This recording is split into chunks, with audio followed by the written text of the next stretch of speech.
ও আচ্ছা আচ্ছা, হ্যাঁ দরদ সুপার একটা সিনেমা। আসলে ডে বাই ডে মানে এই সিনেমাগুলোর কারণে এখন মনে হয় যে বাংলা চলচ্চিত্র অভিনেত্রী বলতে প্রাউড লাগে, সিরিয়াসলি। আমরা যেহেতু অভিনেত্রী, সো আমাদের কাছ থেকেই মানুষ কি বলে স্টাইলটা শেখে, তো এটা একটা স্টাইলের পার্ট বলতে পারে, নাথিং এলস। আজকে অ্যাওয়ার্ড পেয়েছেন, কেমন লাগছে? আচ্ছা ভাই পার্টে সরান, পার্টে ছাড়েন, বসেন। আর তার থেকে বড় কথা, আমাকে এখানে আমন্ত্রণ জানিয়েছে, অ্যাওয়ার্ড দিয়েছে। বেশি স্পেশাল কারণ লাল শাড়ি অভিনয় করা এবং প্রযোজক হিসেবে এখানে অ্যাওয়ার্ডটা পেয়েছি।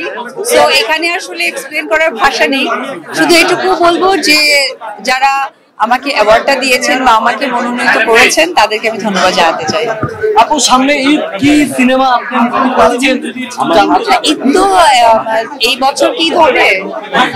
এই বছর ঈদ হবে মানে সামনের বছর ঈদ না এই বছর ঈদ?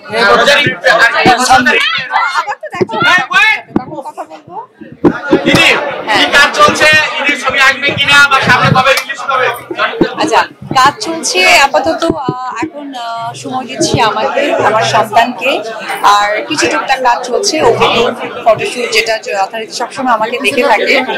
আর সিনেমা নিয়ে প্ল্যানিং আছে, কিন্তু আসলে সেটার জন্য অপেক্ষা করতে হবে। এই বিষয় নিয়ে এই জন্য বলবো না, আমি চাই কাজ নিয়ে সকলের সামনে কথা বলতে। দিদি চমৎকার একটা ড্রেস পরেছেন, কিন্তু আপনার হাতে একটা জিনিস দেখতে পাচ্ছি, স্টাইল আর কিছুই না। সিফাতটাও দেখা যাও একসাথে, দুজনে ম্যাচিং করে আসছে।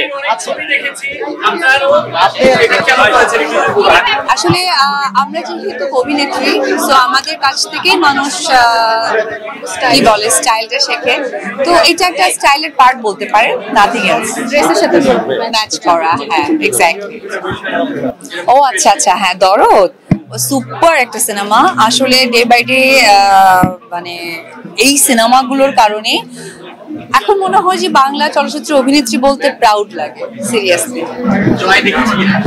জয় যেহেতু স্কুল রানি, সো সেই জায়গা থেকে একটু সময় করে দেখাবো, কারণ আমি ওকে অনেক কিছুতে রেখেছি, তো এখনো সময় হয়ে উঠতে পারিনি। আমরা মা ছেলে দেখবো এবং শেয়ার করবো।